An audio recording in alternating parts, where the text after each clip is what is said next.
pong hangaan, saluduhan itong si Gigi Delana. Oo. Nagluluksa siya ngayon. Oo nga, kasi nga noong May 14 ay pumanaw ang ina ni Gigi Delana, hindi ba? Kung matatandaan natin, naka-confine ito eh. Naka-confine pa eh. At ito nga, meron nga nagparating sa atin, ano? Na just want to let you know, Gigi Delana had a concert here in Saskatoon, Canada.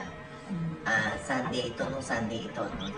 We found out her mother passed away May 14 while she was performing in Calgary, Alberta. She was really sad throughout the night, and the reason she chose not to go home next day is so she finished her commitments so she can take her earnings to pay for the bills of her mother's medical bills and the funeral. We all felt sorry and sad for her and her family. Sabi nga nung nag-message sa atin, please pray for her and the family to be at peace for her mom na nagkasakit daw for quite some time now. At sabi nga niya, series of shows kasi yun. Saskatoon, Saskatchewan, Canada, sa Calgary, di ba? World tour niya ito. Kasamang kanyang Gigi and the Vibes band. Oo. My mom is at ICU now. Kasi nga diba nag-usapan niya yung sakit. Eto naman, magandang balita. Kasi parang nag-improve yung autoimmune na disease ni Miss Pes Aquino na tinaasa yung dosage ng gamot niya. So parang meron ng glimmer of hope na, oy, nag-respond na yung body mo dun sa medications, di ba? Yun. Kaso nga lang, gaya na sinabi ni Kuya Dindo Balares, nakatay pa tayo ni Miss Pes Aquino, di ba? Na patuloy pa rin paghingi ng prayers kasi nga, yung gano'n na namang heart yung focus na yun ng cardiologist niya. Pero nakakatuwa na.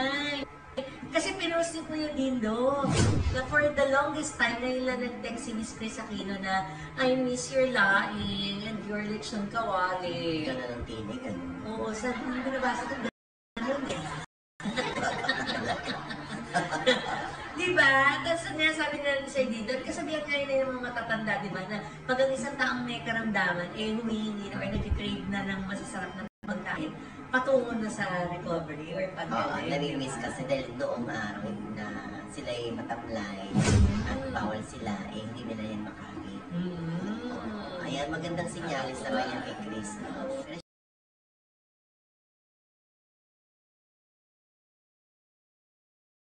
Yung birthday ko ngayon, kabati naman.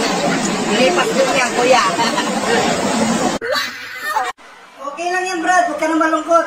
Pagpasensya mo na si Diwata. Kami na lang ang babati sa iyo ng happy birthday. Good evening, everyone. Ito po ang inyong lingkod, Jovel Rosales. Ano pa nga ba? Ang inyong isinusulsol sa akin. Ay!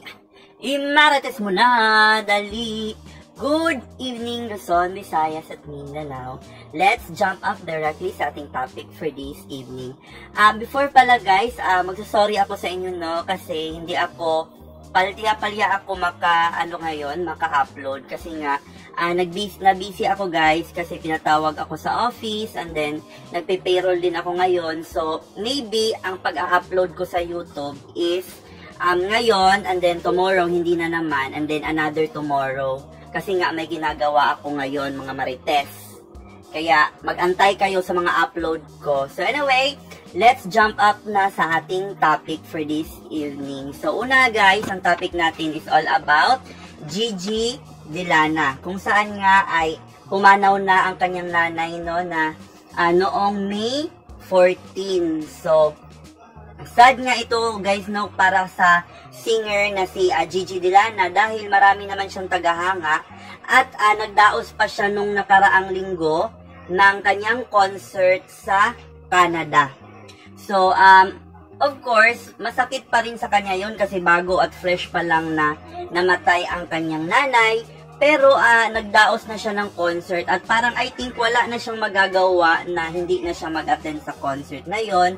Kasi nga nakaschedule na ang concert na yon doon sa Canada. So anyway, ganun naman talaga ang buhay no. Hindi ibig sabihin na namatayan ka. The life must go on. Dapat pa rin na yung buhay natin magpatuloy, ang buhay natin is full of inspiration. Yung mga nawalang tao sa buhay natin, gawin natin yun silang inspirasyon para naman tayo ay umusbong sa ating mga buhay, no? So yun, about naman yun kay Gigi Delana. And of course, let's proceed sa ating pangalawang topic, no? It's all about naman Kris Aquino. Kung saan nga ay sinasabi na gumagaling na raw si Kris Aquino, no? Dahil nag-text ito sa kanyang friend na gusto niya na daw kumain ng laing. So, yung laing, guys, ito yung isang para siyang isang gabi or part ng gabi na kung saan ay niluluto ito at para maging isang laing. So, nag-text daw si Kris na miss na daw ang pagkain na ito kasi isa ito ata sa kanyang mga favorite food nung hindi pa siya nagkasakit. So yun guys, no, magpapasalamat tayo dahil gumaling na din si Miss Kris na sana ay makarecover na siya. Marami ding mga nagsasabi na dapat din daw ay magpatawa si Miss Kris. Dapat din ay pumunta siya sa mga faith healer. Dahil nga may mga nagsasabi na dahil prominent na tao si Miss Kris, baka merong sumira sa kanya or merong nag-ano sa kanya na masama. So, tayo naman, ako no, personally, I believe na may mga ganyan talaga.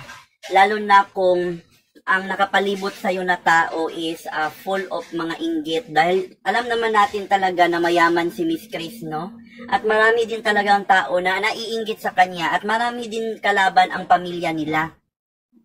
So, tama din naman yung mga suggestion na dapat magpatingin din siya sa mga faith healer kasi aside din doon guys, dapat yung pananalig mo din kasi kapag nagpapagamot ka sa faith healer, hindi doon sa faith healer mismo, kundi doon sa pananalig mo sa Panginoon that you will be healed, no? Kasi pansin mo ngayon, kung gumaling ang isang sakit niya, meron na naman siyang isang sakit. Kaya ang usually ginagawa guys ng ibang tao, magpapagamot sila sa doktor, magpapagamot din sila sa faith healer para talaga malaman kung ano ang tunay nilang sakit. So, yun sana is i-reconsider sana yun ni Miss Kris na magpatingin sa isang faith healer. So, sa ating pangatlong topic ay pupunta naman tayo kay Diwata kung saan nga ay sinasabi na ito ay nagbago na ng attitude at lumaki na ang ulo nito. Pero nung mga tinignan ko ang mga videos guys, no, may mga videos kasi doon na talagang si Diwata talaga ay pagod, no? At panay ano yung mga vlogger, panay sunod sa kanya kahit wala naman silang schedule doon, wala naman silang ginagawa doon. So, parang sabihin na lang natin na pagod ang tao, tapos nagra-run siya ng isang business. Hindi din tama na pupunta kayo doon, tapos wala kayong schedule. So, normal talaga ang mga reaksyon ni Diwata bilang isang tao. Ito ha, personal ko na opinion ito. Hindi sa pinagtatanggol ko siya kasi parehas kami vlogger, pero ang sinasabi ko lang, kung pupunta kayo doon, dapat may mga schedule kayo. Hindi yung pupunta kayo doon na sirain nyo ang araw ni Diwata, magpa-picture kayo, magbi-video-video kayo doon, na hindi man lang alam ni Diwata na pupunta kayo. Diba? Meron siyang sinabi doon sa website niya na dapat maglagay kayo ng schedule kung ano talaga kayo, no, legit talaga kayo na vlogger. Magbigay kayo ng schedule kung saan para ma-interview ninyo siya doon sa schedule na ibinigay, no? So, hindi ito ha, hindi sa pagkampi kay Diwata, pero ang sinasabi ko lang, bilang isang vlogger, dapat din yung pumupunta doon is magbigay sila ng mga schedule nila para tama at nasa katuwiran yung mga opinion nila, no? Hindi dahil ganito ganyan, pero ganyan talaga kasi may business kasi si Diwata at hindi ninyo hawak ang kanyang oras. Okay, yun ang ating opinion sa mga pangyayari na yan. So, yun lang ang masasabi natin, no, sa mga topic na yan, no, ang mga nakuha natin dito, lalo na doon sa mga pumanaw natin sa buhay. Busy lang tayo guys, no, ganyan kasi talaga ang buhay, wala namang permanent sa mundo. Everything is changing dito sa mundong ito, and we need to accept the changes for us to be a better person. Tsaka kay Diwata naman, ang masasabi natin dyan is, kung nag-attitude siya, may mga panahon din talaga na karapat-dapat kang mag-attitude. Lalo na't sinisira naman ng mga tao yung time management mo. Meron kasi tayong tinatawag na time management. So, dapat doon sa time management na yun, hindi sinisira yun ng mga tao kasi hindi lang naman siya isang vlogger. Isa din siyang food hub kung saan ay nagpapakain siya ng libo-libong mga tao. So, yun lang ang masasabi natin sa topic na yan. Magpapasalamat tayo sa ating mga sponsor. And shout out na rin sa mga nagbigay ng pera sa atin. Ma'am Sparkle of Ireland. Thank you so much, ma'am. Sir Mario of Cebu City. Ma'am Maria from Osamis Oriental.